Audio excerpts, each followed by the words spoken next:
ஸ்டோரில் போய் யூடிஎஸ்ங்கிற இந்த ஆப் ஃபஸ்ட்டு டவுன்லோட் பண்ணிக்கோங்க.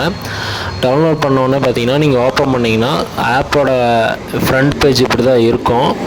ஸோ இதில் என்னென்னலாம் பண்ணலாம் அப்படிங்கிறத நான் சொல்கிறேன். ஸோ இதில் தெளிவாக போட்டிருப்பாங்க. ஃபஸ்ட்டு பார்த்தீங்கன்னா நீங்கள் கிளம்புறோம், இங்கேருந்து எங்கேருந்து நீங்கள் கிளம்புறீங்களோ அங்கேருந்து, இப்போ நீங்கள் சென்னையிலேருந்து கோயம்புத்தூர் போனீங்கன்னா சென்னை அப்படிங்கிறத ஃபஸ்ட்டு செலக்ட் பண்ணிக்கணும். அந்த மாதிரி ஏரியா ஃபஸ்ட்டு. ரெண்டாவது பார்த்தீங்கன்னா நீங்கள் போய் சேர்றோம். ஸோ அதை ரெண்டாவது பாக்ஸில் செலக்ட் பண்ணிக்கணும். இது எல்லாத்துக்குமே தெரியும், நம்ம எல்லாத்துக்குமே. அதுக்கு முன்னாடி முக்கியமான ஒன்று என்னென்னா, இந்த மேலே பார்த்தீங்கன்னா புக் அண்ட் ட்ராவல் பேப்பர்லெஸ்ன்னு இருக்கும். ஸோ அதை செலக்ட் பண்ணிக்கோங்க. ஸோ எல்லாமே செலக்ட் பண்ணி வச்சுட்டிங்கன்னா பார்த்தீங்கன்னா கெட் ஃபேர்னு இருக்குது பார்த்தீங்களா. ஸோ இந்த பட்டன் இதை கிளிக் பண்ணிங்கன்னா உங்களுக்கு அடுத்த பேஜ் ஓப்பன் ஆகும். ஸோ நான் ஆல்ரெடி வச்சுருக்கேன். நான் உங்களுக்கு காட்டுறப்ப எப்படிங்கிறத.